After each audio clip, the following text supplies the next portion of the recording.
Good morning, students. Today we are going to discuss a topic which puts us in a dilemma whether one should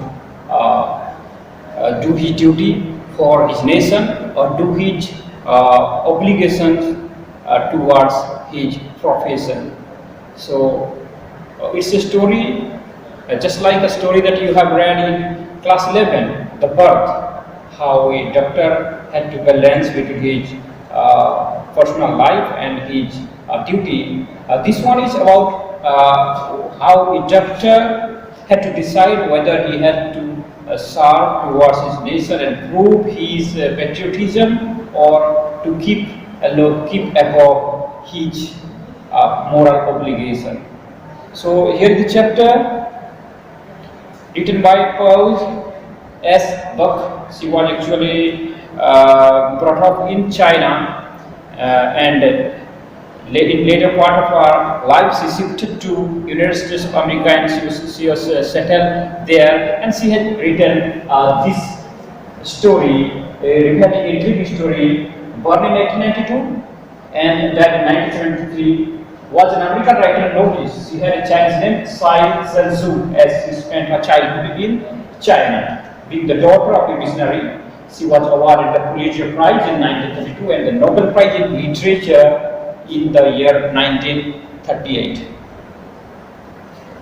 So, as I told you, this story revolves around a Dr. Sadao Hoki, there is a spelling error, Sadao Hoki, Japanese doctor who had married Hana, and Sadao had married the USA or didn't marry there, and Sadao's father was strictly choosing bride other than their race. So we come across a lot of characters here. One is the doctor, that is Dr. Sadao Hoki, and his wife Hana. Then though he is not alive, that is Dr. Sadao's father. Then we come across servants. One then is Yumi, and then a gardener, then a cook, and then there is a General Takima, and the most important one we had been considered here in this chapter is the enemy, whose name was Tom. He was perhaps a sailor or someone who was serving the U.S. Navy, and he was actually a prisoner of war and trying to escape, and he had been shot a bullet on his backside, and it was rescued by this couple, Dr. Sadao Hoki and his wife Hana. And then let's move on to the story. First, these are the lines which actually tell you about the summary part, but it would not be a good idea to read the summary before going through the intriguing part, which is very important. Let's first move on to the description as given in the chapter, the location, the setting, where they met this person, that is the Tom, that is the US man Tom as an enemy. So let's begin. You can see the map. You'll be finding, yes, here Japan. This is Japan and this is US, and in between there is the Pacific Ocean, and it's very close. You see the location of Japan and US. They didn't move towards west, rather they have to their east side United States, and there was a war going on in between Japan and United States of America, and you know the situations which actually forced United States of America to drop bombs in Hiroshima and Nagasaki.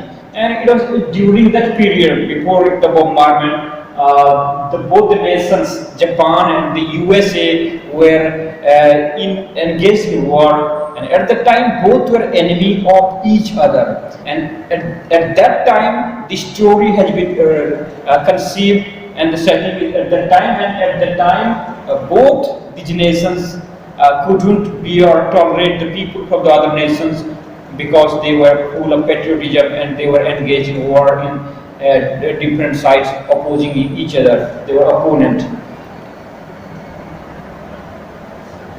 So the description already mentions the same thing. At the time of the World War, an American prisoner of war, it was ashore in a dying state and is found at the doorstep of a Japanese doctor.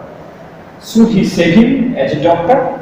The dilemma: should he save him as a doctor or hand him over to the army as a patriot? This is the dilemma. So the man, the enemy, the US man was ashore and was discovered by this doctor's couple, and whether they should treat this person or they should hand him over to the army. That is the story, and the ending part is something that will move you, compel you to think. So let's move on, because this is one of the longest chapters given in our syllabus this year. This one, and then on the page of it, and Advanced Trajan O-Level. These three are the longest chapters. Dr. Sadao Soki's house was built on a spot of the Japanese coast, where as a little boy he had often played. So let me show you the description given. It was like this. It was built on a coast. You can see the sea here, and there is a road. This is just for an illustration, because it is a story and things are described, conceived like that. Dr. Sadao Oki's house was built on a spot on the Japanese coast where as a little boy he had often played. The low square stone house was set upon rocks well above a narrow beach that was outlined with bent pines, usually normal pines near the seashore, even on the bank of rivers. As a boy, Sadao had climbed the pines, supporting himself on his bare feet, as he had seen men do in the South Seas when they climbed for coconuts. His father had taken him often to the islands of those seas, and never had he ill to say to the little boy. So, as I have already told you, and that in the story you will find Dr. Sadao Oki's father mentioned here, and he was a different kind of person. He was quite strict in a lot of things. This illustrated picture. This was Dr. Sadao when he was a child, and this is his father. So his father often took him to the sea beach, and then he and never had to fail to say that the little boy at his side, those islands yonder, means that side, they are the stepping stones to the future for Japan. And you have to actually comprehend or understand or apply your own regions why he said this word. His father, Dr. Sadao's father, said that these islands, those islands mentioned in the chapter, were actually stepping stones for the future for Japan. Why? Maybe those islands were full of resources, or maybe those islands were strategically positioned well, so that they could pose a natural defense against the enemy. So there might be a lot of things, and you already know that in Japan there are lots of islands. It comprises of islands, and in each and every island there might be some speciality. That's why Dr. Sadao's father might have said this, that those islands were stepping stones for the future for Japan. Where shall we step from them? Sadao had asked seriously. And Sadao was a child then, and he couldn't understand the meaning of stepping stone, and he wanted to know if those islands were the stepping stones, so how to climb on them. And his father had left him confused and perplexed. Who knows? His father had answered, who can limit our future? It depends on what we make it. So our future cannot be easily guessed or foretold what is going to happen. It depends upon how we utilize whatever assets we have, whatever resources we have. So he had left him thinking. Now you see this one. This is the same. She mentioned an illustrative picture one. These are islands. You can see there islands, and this one is better. This is perhaps you can imagine a sea and this is an island. So the importance of these islands for Japan was immense, and that was mentioned by Sadao's father. Sadao had taken this into his mind and he did everything his father said. His father, who never joked or played with him but who spent infinite pains upon him, who was his only son. So Sadao was the only son of his father, and he never joked. That means it shows that he was a serious kind of a person, and whatever he told, there was some grave and some serious thing was information, their knowledge was there. So he was almost like a teacher who actually brought up his son in the strictest possible way, following the tradition and the culture of Japan. So Sadao knew that his education was his father's chief concern. So his father was from beginning concerned about the schooling and bringing up of Sadao. For this reason, he had been sent at 22 to America to learn all that could be learned of surgery. So his father was able to send him to the United States of America for learning surgery and medicine. He had come back at 30, and before his father died, he had seen Sadao become famous, not only as a surgeon but as a scientist. So Dr. Sadao was an accomplished doctor, accomplished surgeon, and he had already seen it. He was not just a doctor, but he was actually carrying on some researches in the field of medicines. So he was almost a scientist, because he was perfecting a discovery which would render wounds entirely clean. So he was working on this, how to make the wound actually entirely clean, without any mark, without any blemishes. He had not been sent abroad with the troops, and this one is very important. He had not been sent abroad with the troops. Why? There is a reason. Also, he knew there was some slight danger that the old general might need an operation for a condition for which he was now being treated medically, and for this possibility Sadao was being kept in Japan. So the reason is already mentioned here. Fortunately, he might not have been sent with the troop, with the army that was fighting with the US and their allies, but there was another region which actually justifies his stay in Japan during the wartime. That was the old general. There was the old general, that is General Takima. We mentioned that General Takima was ailing from some problem, and to look after him, he was not sent with the troops, and he was kept in Japan. Clouds were rising from the ocean now. So this was all about his learning and his accomplishment. And now come to the present question. Clouds are rising from the ocean. Now the unexpected warmth of the past few days had at night drawn heavy fog. So because it was warm climate, before a day or two, it has drawn some heavy cloud. You can see these pictures.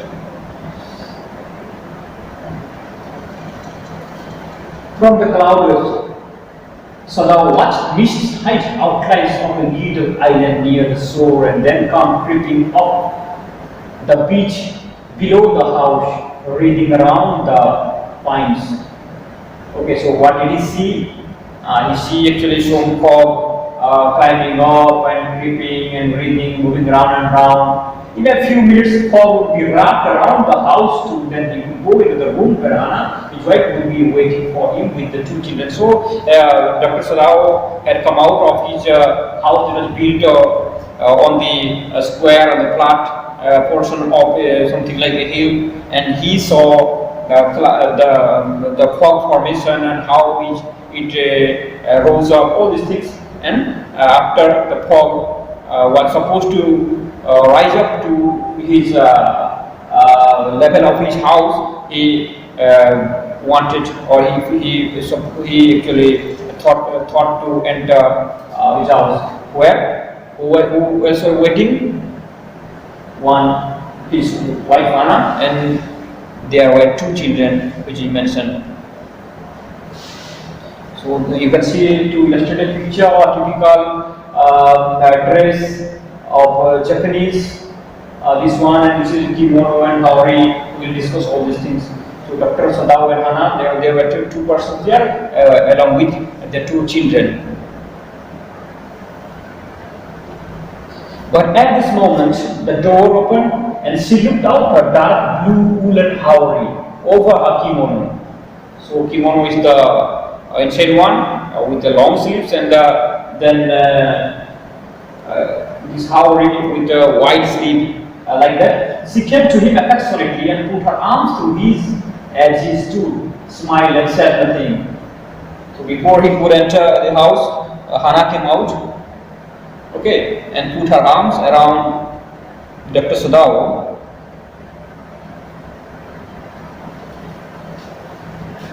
Smiled and said nothing. Now we move on to the flashback. How did they meet and how did they marry? These questions will be answered in the next part. He had met Hana in America, but he had waited to fall in love with her until he was sure she was Japanese. So actually, as Dr. Sadao had gone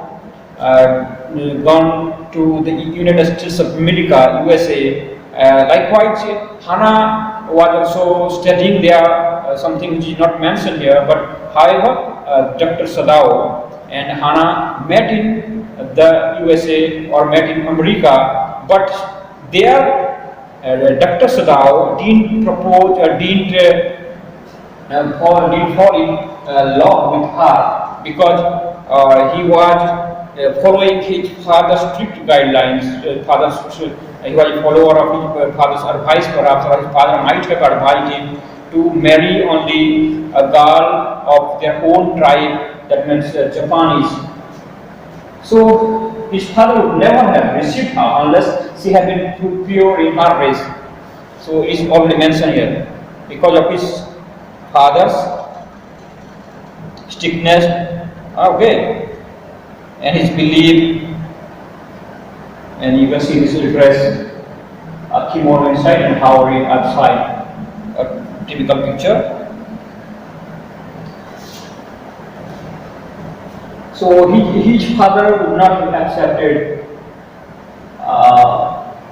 her if she were not from Japan.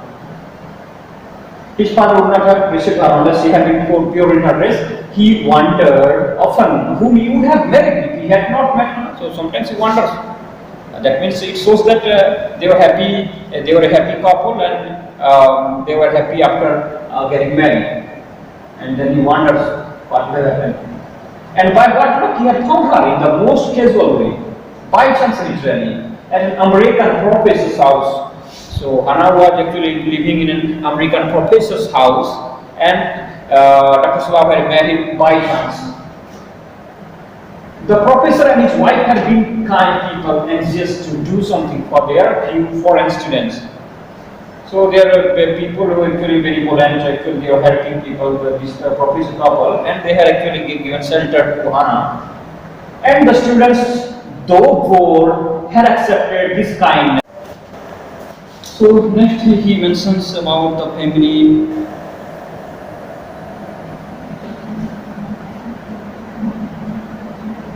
Where actually Dr. Sadao had met Hana, and the couple, that is Professor Ali and his wife, were indeed kind people, and they have given shelter to the foreigners. Okay, and Hana was also staying there. But the only thing that concerned or was not liked by Dr. Sadao was that Professor Ali's wife was quite voluble, that is quite talkative, and he didn't like for that reason. Not only that, the professors had so small rooms, and the food so bad. So actually, perhaps it was a paying guest facility or like that. They provided food to the people, to the students who were staying in their house as guests. The professor's wife was so valuable, but he had gone and there he had found Hannah, a new student, and had felt he would love her if it were at all possible. So it was a love at first sight, you can say. Now he felt her hand on his arm. So again, we come back to the position where they were actually gazing or looking at the sea beach outside. Now he felt her hand on his arm and was aware of the pleasure it gave him, even though they had been married years enough to have the two children. But they had not married heedlessly. In America, heedlessness, carelessness. They hadn't married carelessly or in a hurry. They actually came back to Japan and married as for the tradition and culture. They had finished their work at school and had come home to Japan. So they actually finished their degree, their learning here, and came to Japan. And when his father had seen how the marriage had been arranged in the old Japanese way, although Sadao and Hana had talked everything over before, everything they planned, but to give respect to the wishes of Dr. Sadao's parent, everything was done as per his advice. They were perfectly happy. She laid her cheek against his arm. And now the real story begins. Whatever we discussed was about the personal life of Dr. Sadao and about his degree, profession, but now the event starts. It was at this moment that both of them saw something black come out of the mist. Something black come out of the mist. It was a man. So it was the mist was rising, and then this person actually came out of the mist. It was a man who was thrown up out of the ocean. So he was thrown away from the ocean, from the waves of the ocean, to his feet by a breaker. So breakers were there on the sea beach, and he was hit by that. He staggered a few steps. He couldn't walk away. He walked in an imbalanced manner, staggered a few steps. His body outlines against the mist. So he was not properly visible. His arms above his head. Then the cold mist hit him again. So the mist actually rose and covered him. Who is that? Anna cried. Also after looking at the person in a lonely beach, because no houses were there in a nearby area, and it was something unusual. So she asked who that man was. Anna cried. She dropped. So you can see, if it is possible, the house was here, and there was a staircase, and you can see the sea beach, and there are some more reefs and stones, and like that, and then there many comes walks a few steps, staggers, and then falls there, and there was, you can see a step was something like stairs, and you can see lots of pine trees, all these things, just a drawing.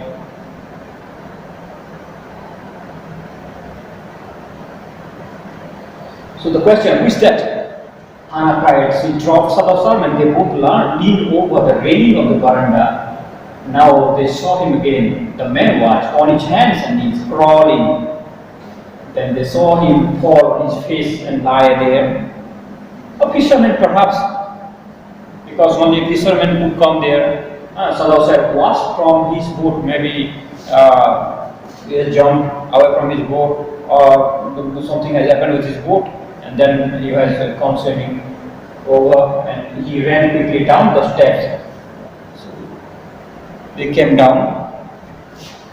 Hannah came, her white sleeves flying a mile or two away. On either side there were fishing villages. So it was a lonely place, only a mile or two away there are other villages. But here was only the bare and only most dangerous with rocks. The surf beyond the beach was spiked with rocks. Somehow the man had managed to come through them.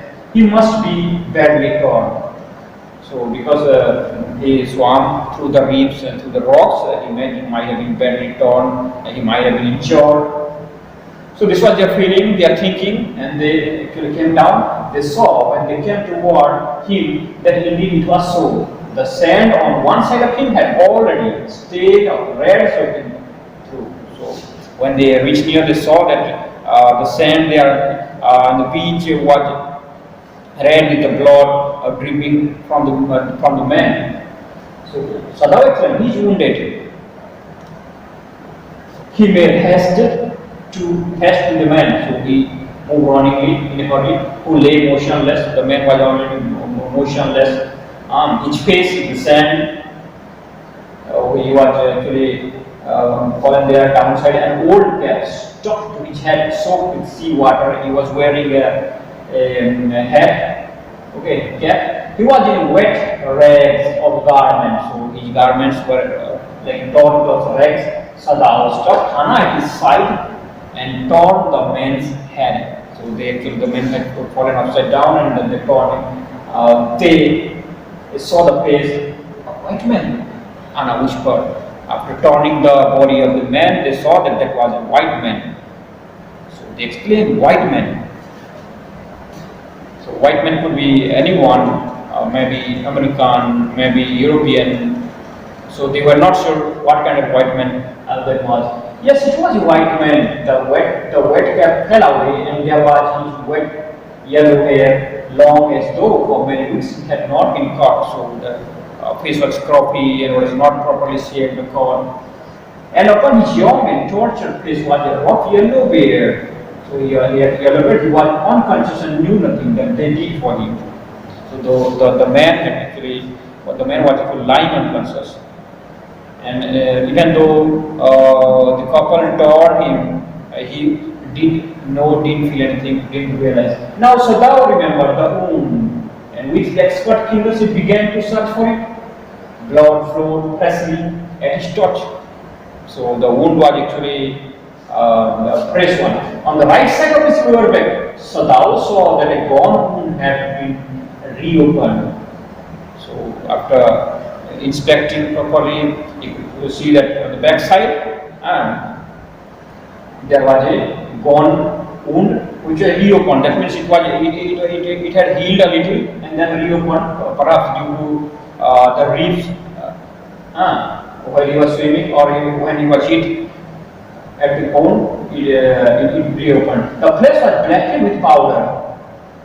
So some treatment was going on, or he was treating himself with some powder so that the gone would heal. And as a reaction, the nearby area or the place close by where had torn black. Sometime, not many days ago, the man had been shot and had not been tended. So just before a few days, Dr. Sadao guesses here that the man was shot and that was not been tended. It's not attended properly. That is formally saying, not attended or not cured. No treatment was given.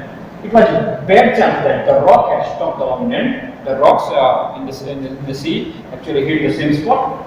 Oh, how he is bleeding! Anna whispered again. So Anna whispered after looking at the wounds. You can see this kind of a man in the 1945 and 40s with the US Navy uniform, and you can see the cap.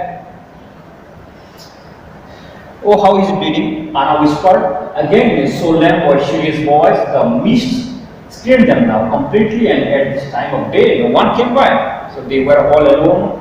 The fishermen had gone home, and the chance beach combers would have considered the day at an end. So it was almost evening. What shall we do with this man? Sadao muttered. So Sadao was confused what to do with the man.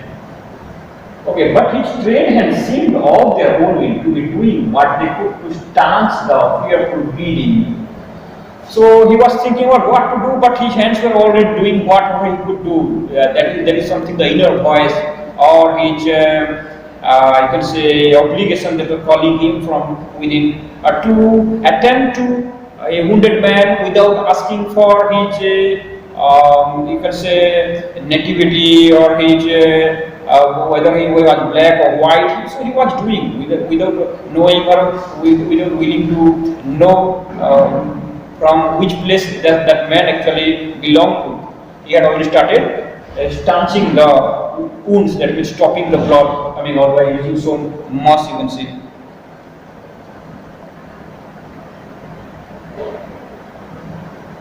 He packed the wound with the sea moss that strewed the beach. So he was actually not only, you can say, a doctor who might have learned allopathy, but he was also a doctor who knew perhaps Japanese ways of treatment. That's why he picked up some moss and tried to stanch or stop the bleeding.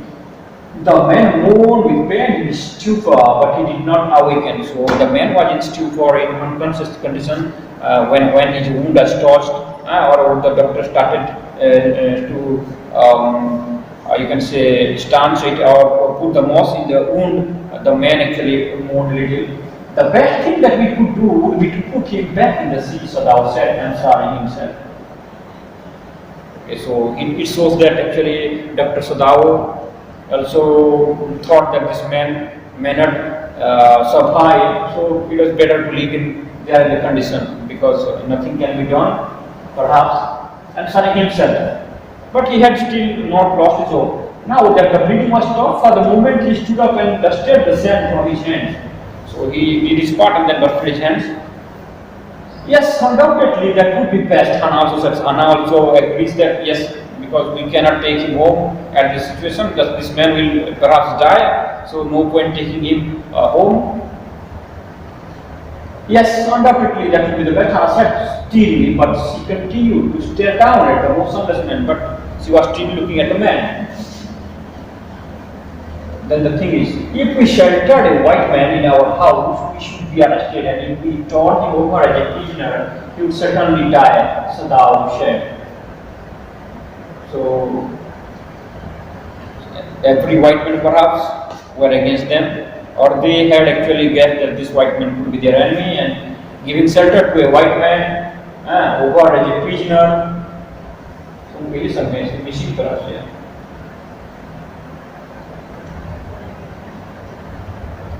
Okay, so actually they discover somewhere that this man was perhaps a prisoner.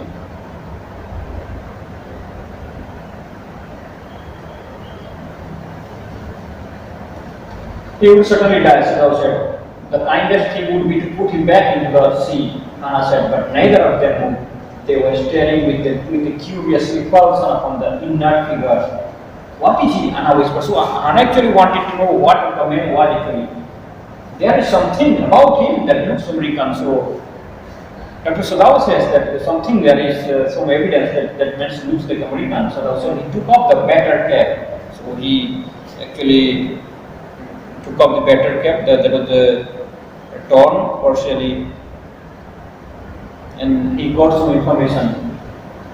So said he took off the battery. Yes, they are almost gone. What's the faint rating? So the letter had almost gone, but still it was already a good lesson. A sailor, he said. So the man was a sailor from an American warship.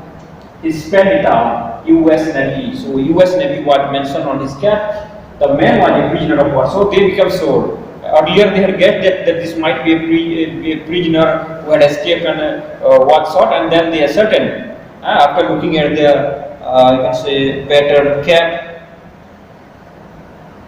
which was written U.S. Navy. He has escaped on a crime softly, and that is why he wanted in the back. So they are discussing this thing. So because this man tried to escape, that's why he was shot in the back. They hesitated looking at each other. Then Anna said with resolution. So they were thinking of leaving him at the city, because they thought that that man wouldn't survive then. But now they become more sure that there was a reason why they shouldn't treat this man and leave him in his conditions. Come, are we able to put him back into the sea? So Anna asked. So can we leave this man here? Or should we carry him and float him in the sea? If I am able, are you? So the question, yes, I can. Can you? No, Anna said. So the dilemma starts here. But if you can do it alone. But Anna said, no, why do you need my help? You can do it alone. You can carry this man and put him in water. Sadao hesitated again. So Sadao agitated to put the man who was still alive, though wounded, still alive, and there was a little chance maybe for his survival. Though he was enemy, still something struck their conscience-stricken perhaps, so they didn't decide to put this man again to the sea, to water. Sadao hesitated. The strange thing is, he said, that if the man were whole, I could turn him over to the police without difficulty. So Sadao says, if the man was intact, he was not injured, he was in his good sense, I would have handed him over to the army because a prisoner. He is an enemy and a prisoner of war. I care nothing for him. I care nothing for him. He is my enemy. So he says that he is my enemy, belongs to our enemy nation. All Americans are my enemy. And he is only a common fellow. You see how police is facing, but since he is wounded, so actually Dr. Sadao was willing to treat. That's why he was giving justification. But in words, he is expressing their hatred in words, but in action, he wants to treat him. So that is the critical position of the doctor is thinking. Now see what happened next. You also cannot throw him back to the sea. So Anna questioned, that means you are not willing to throw him to the sea. Anna said, then there is only one thing to do. Yes, I cannot throw him to the sea. And you are also saying that if the man is wounded, that's why you are not going to throw him into the sea, and you think that something else is going on. So there is one will left, that whether we have to leave him at his own condition or take him home. Then there is only one thing to do. We must carry him into the house, but the servants are inquired. So we have to carry him. If we cannot leave him in his own status, own condition, then better carry him home. And after, whether we treat him or hand him over after he gets proper consciousness to the army, that's a different thing. So we cannot see a man dying in front of our house. Let's carry him. But the servants are inquired. But yes, because we know that this is our enemy, and he is injured and wounded, and we may bring him to sense and treat him. But our servants are not of the same level. They are thinking is at a different level. They may not accept this man. They may publicly express or state that an enemy has been given shelter in your house, in their master's house. So there will be a lot of problems. So take any question. So the reply was, we must simply tell them that we intend to give him to the police. So we say that we actually intend to give him to police after he becomes well. As he did, we must shut out. We must think of the children and your position. It would endanger all of us if we did not give this man over as a prisoner of war. So Anna says that we will make them understand that actually after treatment, after the man becomes well, we will definitely hand him over, and indeed we have to hand him over. So agrees, Sadao agrees, certainly I would not think of doing anything else. So they thus agreed together. They lifted the man, who was very light, like a foal. So he was like a bird actually. He might not have eaten a lot for quite a long time, and he had bled a lot. Had been half starved for a long time until it's only the feathers and skeleton. So this arm hanging, they carried him off the steps and into the side door of the house. So they didn't take him to the main house. A side door was there, opening to the garden. You will see that in those description. This door opened into a passage, and down the passage they carried the man towards an empty bedroom. It had been the bedroom of Sadao's father. So that was Sadao's father's bedroom. Actually, Sadao's father had died by that time, and they took him to that room. And since his death had not been used, they laid the man on the deeply matted floor. So the house was deeply matted.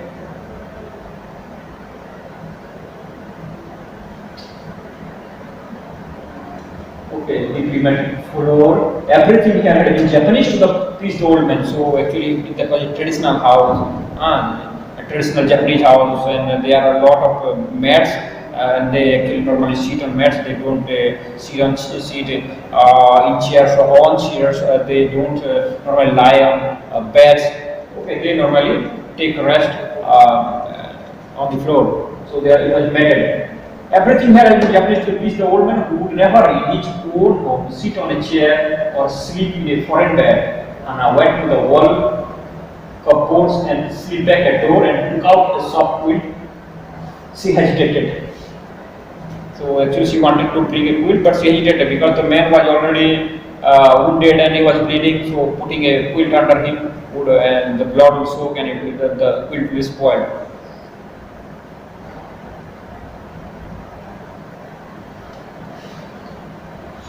The quilt was covered with flowered silk and the lining was pure white silk, so it was a silk quilt, so she didn't want to spoil this. He saw that she murmured in distress, yes, he had better be washed, Sadao agreed. If you will fetch hot water, I will wash him. So actually they planned to wash that man because that man was already dirty. I cannot bear for you to touch him, she said. We shall have to tell the servant. So here something important happens. Hana says that we need not touch this man anymore, we need not wash this man, we have our servants, they will do this for us. I will tell Yumi now. So they thought that their servants would help them in cleaning this, washing this man.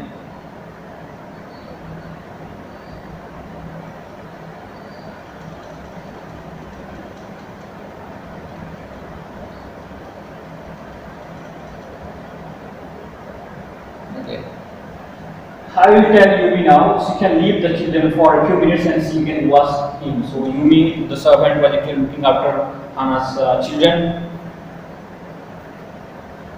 and she wanted to call her back. So now consider a moment, let it be so. He agreed, you tell Yumi and I will tell the others. But the outer pallor of the man's unconscious face moved him first to stoop and feel his pulse. So these things are planned, but this doctor couldn't wait anymore. He actually attended the person and with the person, the knee, and checked his pulse. It was faint, but it was there. The pulse was very faint, but it was still there. He put his hand again. The man is cold dressed. The heart too was yet alive. So he touched and actually was able to know that the heart was still, heartbeat was going on. He will die unless he is operated on, Sadao said, considering the question is whether he will not die anyway. So he says that this man has to be operated if this man has to live. Hana kind of prepared, don't try to save him, what if he should live? So here the question is, don't try to save him. Don't try to only treat him, but don't try to save him. Don't try to put back life into him. Let him be in his own state. If he dies, okay. If it lives, okay. But the question that was asked by Sadao is, what if he should die? Okay, what if he should die? If he dies, what then? Will we hand him over to the army, or will we dispose him somewhere else, or throw him in the sea? What if he dies?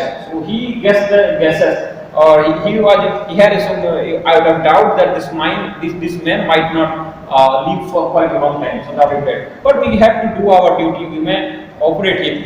Whether he survives or dies depends upon his physical condition and his fate.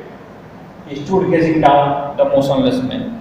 So ultimately, the doctor decides to operate the man, but the story goes on. The servants were called, the servants denied.